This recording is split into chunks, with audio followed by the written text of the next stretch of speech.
تو شادی کے بعد دونوں کو اپنی اگلی نسل کی بھی فکر ہونی چاہیے، اور اس کی ابتدا بھی اس سے کہ جب دونوں ایک دوسرے کے ساتھ اکٹھے ہوں تو پھر وہ دعائیں سکھائی گئیں کہ جن کو پڑھنا ضروری ہے.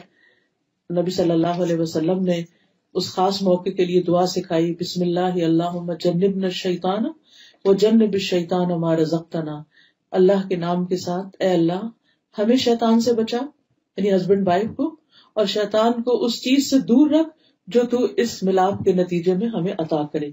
تو حدیث میں آتا ہے کہ ان دونوں کو جو اولاد ملے گی اس تعلق کے بعد اسے شیطان نقصان نہیں پہنچا سکتا، یعنی اللہ تعالیٰ شیطان کو اس سے دور رکھے گا. دوسری بات یہ ہے کہ تربیت جو ہوتی ہے وہ رول ماڈلنگ سے ہوتی ہے، صرف نصیحتوں سے نہیں ہوتی. ہم سمجھتے ہیں کہ بچوں کو اگر ہم ہر وقت لیکچر دیتے رہیں گے تو اس سے وہ بہت نیک بچے بن جائیں گے، چاہے ہمارا اپنا عمل اس کے خلاف ہو. تو یہ ہماری بھول ہے. بچے ہماری باتوں سے زیادہ ہمارے ایکشنز کو دیکھ رہے ہوتے ہیں، اور وہ بہت کچھ اظہار نہیں کر پاتے لیکن بہت سمجھ رہے ہوتے ہیں کہ ماں باپ کر کیا رہے ہیں. حتیٰ کہ جب وہ سمجھنے کے قابل ہو جاتے ہیں نا، تو آپ نے دیکھا ہوگا کہ ذرا سے بچے بڑے ہوتے ہیں تو پھر وہ آپ کو بتانے لگتے ہیں اب امی یہ کہیں گی، اب یہ ہوگا، اب یہ ہوگا، وہ پورا پریڈکٹ کر دیتے ہیں. تو وہ کہہ دیتے ہیں اب مجھے پتا ہے اب آپ مجھے کیا کہنے والی ہیں، اور اب آپ مجھے اس سے روک دیں گی، اور اب ایسا ہوگا اور ویسا ہوگا. تو چھوٹے ہوتے ہوئے بھی وہ ہمیں دیکھ رہے ہوتے ہیں اور سمجھ رہے ہوتے ہیں. اب دیکھیے کہ جس ماں کے ساتھ پیٹ میں اتنے کلوز انہوں نے 9 مہینے گزارے اور پھر اس کے بعد دودھ پیا اور دن رات ساتھ رہے، وہ کیسے نہیں ماں کے مزاج کو سمجھیں گے کہ ماں کیا کرتی ہے. اس لیے بہت ضروری ہے کہ بچے کے ساتھ ہم آنےسٹ ہوں، اور جو چیز ہم اس میں لانا چاہتے ہیں وہ پہلے اپنے اندر لے کر آئیں، کیونکہ خالی بول جو ہیں یا خالی باتیں جو ہیں وہ کھوکھلی ثابت ہوتی ہیں اگر آپ ان پر خود عمل نہیں کر رہے.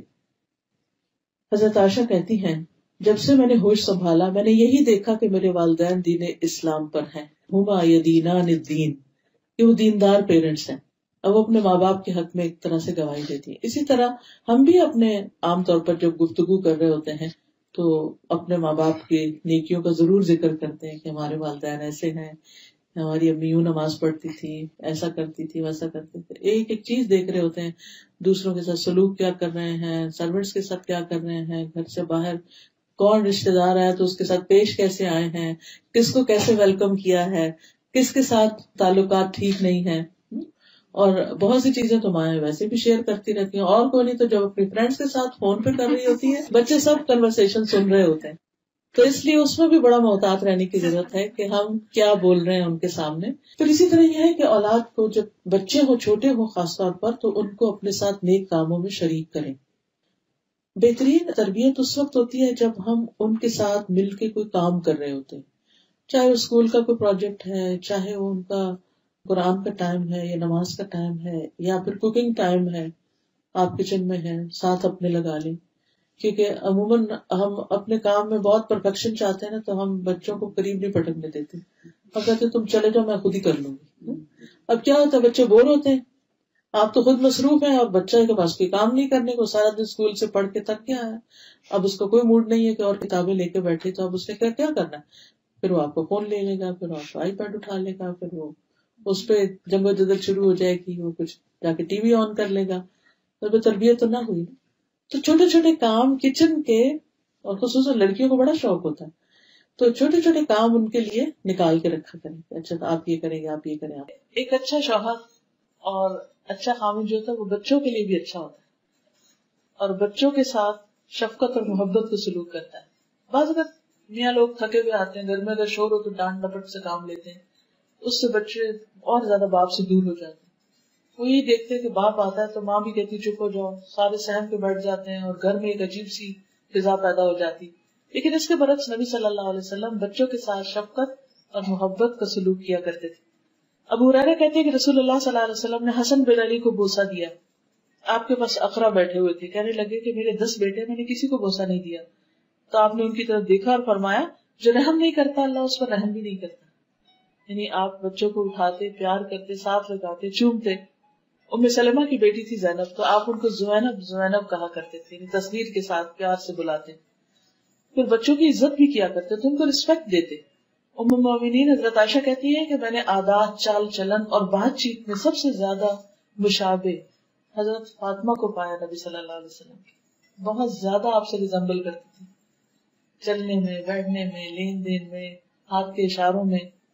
جب وہ آپ کے پاس آتی آپ ان کے لیے کھڑے ہو جاتے، بیٹی کے لیے کھڑے ہو جاتے، ان کا ہاتھ پکڑتے، انہیں بوسہ دیتے، انہیں اپنی جگہ بٹھاتے. جب آپ ان کے یہاں جاتے تو وہ اٹھ کر آپ کی طرف بڑھتی تھی، آپ کا ہاتھ پکڑتی، بوسہ دیتی اور آپ کو اپنی جگہ بٹھاتی. یہ تھا باپ بیٹی میں محبت کا تعلق. آج آپ دیکھیے کہ ہمارے گھروں میں کیا واقعی بیٹیوں کے ساتھ ایسا سلوک کیا جاتا ہے؟ یہ امت کے مرد بھی اپنی بیٹیوں کے ساتھ یہ سلوک کر رہے ہیں؟ اگر نہیں تو فکر کی بات، کیونکہ یہ بھی آپ کی محبت کی شرط ہے کہ آپ کے طور طریقے بھی اختیار کیے جائیں. پھر نمازیوں کو کندھے پہ چڑھا لیتے. حضرت امامہ کے بارے میں آتا ہے، حضرت زینب کی بیٹی تھی. آپ نماز میں ہوتے تو ان کو بٹھا لیتے اپنے کندھے پر، رکوع پہ جاتے تو اتار دیتے، جب کھڑے ہوتے پھر چڑھا لیتے. حالانکہ آپ امامت کر رہے ہوتے تھے. بچے نماز کی حالت میں آپ کی پشت پہ سوار ہو جاتے اور آپ اپنا سجدہ لمبا کر دیتے تھے جب تک وہ اٹھتے نہیں تھے. بڑے بچوں کو بھی پیار سے اپنی چادر کے نیچے گھسا لیتے تھے. جیسے ایک دفعہ آپ نے حضرت حسن حسین کو چھپایا اور حضرت علی آئے تو آپ نے ان کے اوپر بھی اپنا کپڑا کر دیا. لیکن اس کے ساتھ ساتھ ان کو ادب بھی سکھاتے تھے، یعنی صرف پیار ہی نہیں، لاڈ ہی نہیں، بلکہ تمیز بھی سکھائی. حضرت عمر بن ابی سلمہ کہتے ہیں کہ میں بچہ تھا اور میں آپ کی پرورش میں تھا، تو میں جب کھانا کھاتا تو سارے برتن میں ہاتھ گھماتا تو آپ فرماتے کہ بسم اللہ پڑھ کے کھاؤ، اپنے آگے سے کھاؤ اور دائیں ہاتھ سے کھاؤ. یعنی بچے اگر کھانے کی میز پر بدتمیزی کر رہے ہیں یا صحیح سے نہیں کھا رہے تو صرف ماں کا فرض نہیں کہ بیچاری کانشیس ہو کے اور تکلیف اٹھائے اور بار بار وہ اس کی اصلاح کرے، بلکہ باپ کو بھی اس وقت اپنا رول پلے کرنا چاہیے. پھر اسی طرح یہ کہ حلال حرام کی تمیز. حضرت حسن نے ایک مرتبہ کھجور اپنے منہ میں لے لی تھی تو آپ نے اس کو کہا کہ یہ صدقہ کی کھجور ہے اور اس کو کہہ کے نکلوا دیا. پھر اسی طرح بچوں سے محبت کو بھی اعلان کہتے ہیں. آپ فرماتے فاطمہ میرے جسم کا ٹکڑا ہے، اس لیے جس نے اسے ناحق ناراض کیا اس نے مجھے ناراض کیا. پھر داماد کے ساتھ آپ کا معاملہ بہت اچھا تھا، حضرت علی رضی اللہ تعالیٰ عنہ کے ساتھ. پھر حضرت ابو العاص کے ساتھ آپ ان کی تعریف کرتے تھے. آپ نے بنی عبد شمس یعنی بنی امیہ میں سے اپنے داماد ابو العاص کا ذکر کیا اور اس کی تعریف کی اور خوب کی. پھر آپ نے فرمایا اس نے مجھ سے بات کی تو سچی کی، وعدہ کیا تو پورا کیا. پھر اسی طرح حضرت علی رضی اللہ تعالیٰ عنہ ایک دفعہ حضرت فاطمہ سے ناراض ہو کر تو مسجد میں جا کے سو گئے تو آپ صلی اللہ علیہ وسلم فوراً اٹھے اور خود جا کر ان کو تلاش کیا. دیکھا تو وہ زمین پر لیٹے ہوئے اور ان کے جسم پر مٹی بھی لگ چکی ہے. رسول اللہ صلی اللہ علیہ وسلم ان کے جسم سے دھول کو جھاڑ رہے تھے اور فرما رہے تھے اٹھو ابو تراب، اٹھو ابو تراب. یہ نہیں کیا کہ بیٹی کی بیعت کے باتیں سننے لگے کہ اچھا پھر وہ ناراض ہے تو کیوں تم بھی ناراض ہو جاؤ، یا نہیں تمہاری پرواہ کرتے تو آؤ میں تم سے اتنی محبت کرتا ہوں گھر واپس آ جاؤ. یہ محبت نہیں ہوتی. عام طور پر ہم انتہائی درجوں پہ پہنچ جاتے ہیں کہ بس ٹھیک ہے اگر یہ بات ہے پھر اس کے بعد معاملہ ختم. دیکھیے ہم سب انسان ہیں، غلطیاں ہوتی ہیں، کمی بیشی ہوتی ہے، لیکن یہ رشتے بہت پیارے رشتے ہوتے ہیں. ان کا ایک لحاظ اور احترام رکھنا چاہیے اور ہر بات میں انتہا درجے پہ نہیں پہنچنا چاہیے. اب آپ دیکھیے کہ حضرت انس جو ہیں وہ 10 سال آپ کے پاس رہے اور وہ کیا کہتے ہیں کہ کبھی آپ نے اف تک نہیں کی، یعنی مجھے ڈانٹا نہیں، کبھی مجھ سے ناراض نہیں ہوئے، کبھی میرے پہ سختی نہیں کی. اور کبھی کبھی وہ بچے تھے تو جو کام نہیں بھی کرتے تھے تو آپ ان کے اوپر سختی نہیں کرتے تھے، پیار سے دوبارہ یاد دلا دیتے. جیسے بچوں کو کام کرنا کہتے اچھا کرتے پھر بھول جاتے ہیں، پھر ہم ڈانٹتے اچھا تم نے سنا نہیں تھا. حضرت انس کہتے ہیں کہ میں 9 سال آپ کی خدمت میں رہا، مجھے نہیں یاد کہ آپ نے کبھی مجھ سے کہا کہ تم نے ایسا ایسا نہیں کیا، اور نہ کبھی کسی چیز کے بارے میں مجھ پر عیب لگایا. پھر کسی کام کے غلط ہونے پر ملامت نہیں کرتے تھے. حضرت انس کہتے ہیں کہ میں نے نبی صلی اللہ علیہ وسلم کی خدمت کی، اس دوران اگر مجھے کسی کام کا حکم دیا اور مجھ سے لیٹ ہو گیا یا وہ کام نہیں کر سکا تو آپ نے مجھے کبھی ملامت نہیں کی. اگر اہل خانہ میں سے کوئی شخص ملامت کرتا تو آپ فرماتے اسے چھوڑ دو، اگر تقدیر میں یہ کام لکھا ہوتا تو ضرور ہو جاتا، یعنی ٹیک اٹ ایزی.